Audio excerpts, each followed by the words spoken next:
Today we'll learn how to stand strong with a standing poses sequence.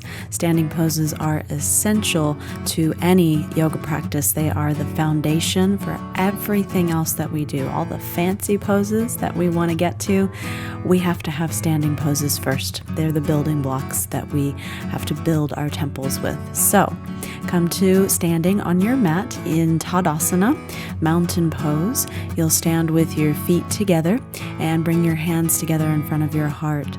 See if you can find a nice place of stability here, of balance between your right and your left foot, between the fronts and the backs of your feet.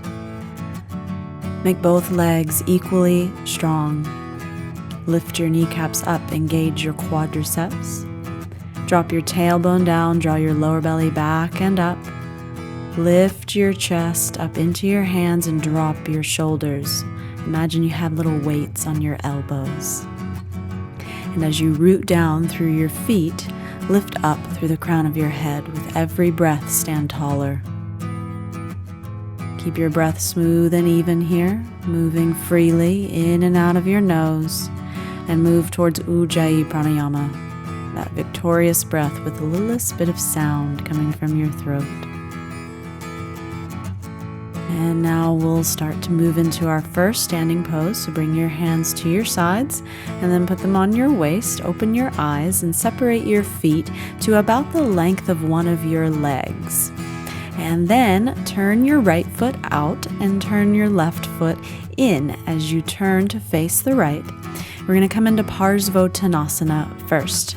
Now, Parsvottanasana is the standing flank pose, side flank pose. So now your right toes should be pointing straight ahead and your left toes should be angled at about a 45-degree angle. Now, inhale, reach your arms up and overhead, and exhale, just come on forward. Bring your hands toward the floor.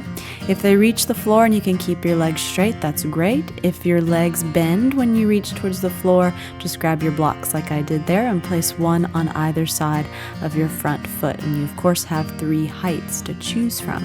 But above all, you want to make sure that you can have straight legs here. So now look at your right foot.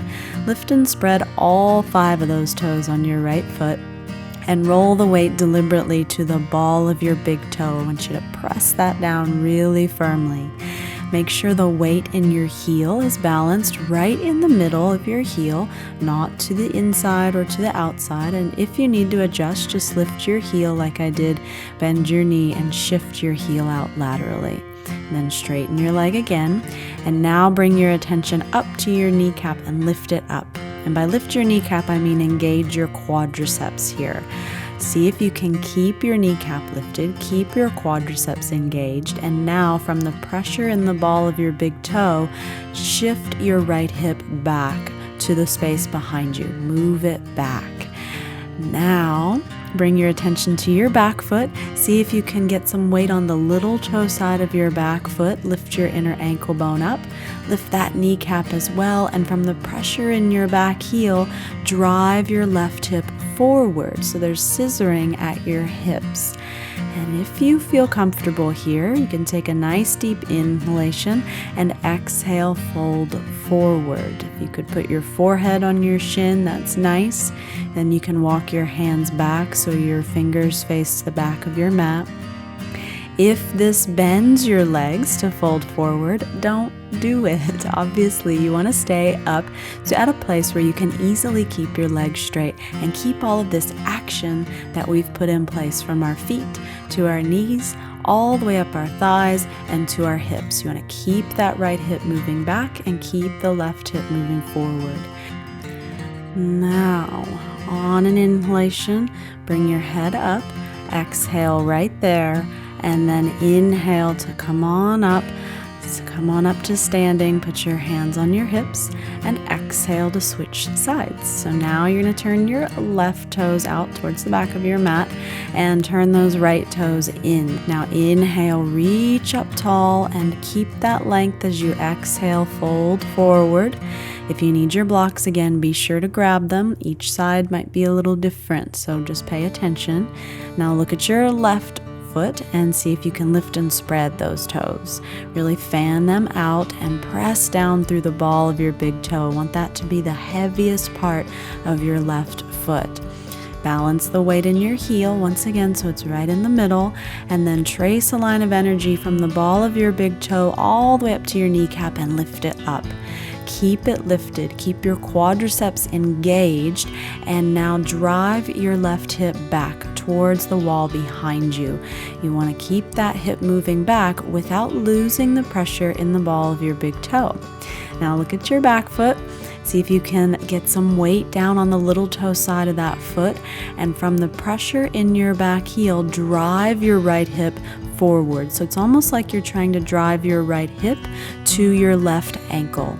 Now you can stay up high here just like this, or take a nice deep inhalation and exhale, fold forward. So this is again the side flank pose, and as you fold forward you're getting the nice length through your side waist that this pose is named for.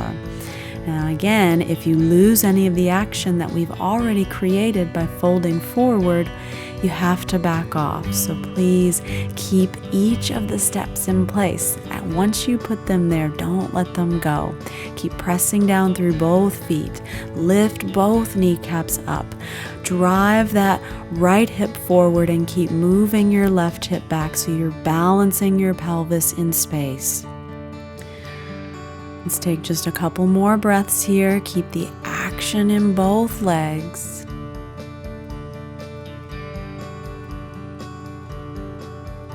And then when you're ready on your next inhalation, you'll come on up high, lift your head, exhale right there. And then as you inhale again, come all the way up to standing, bring your hands to your hips. And now I want you to separate your feet quite a bit wider. So now we're going to be moving into Tita Trikonasana, extended triangle pose.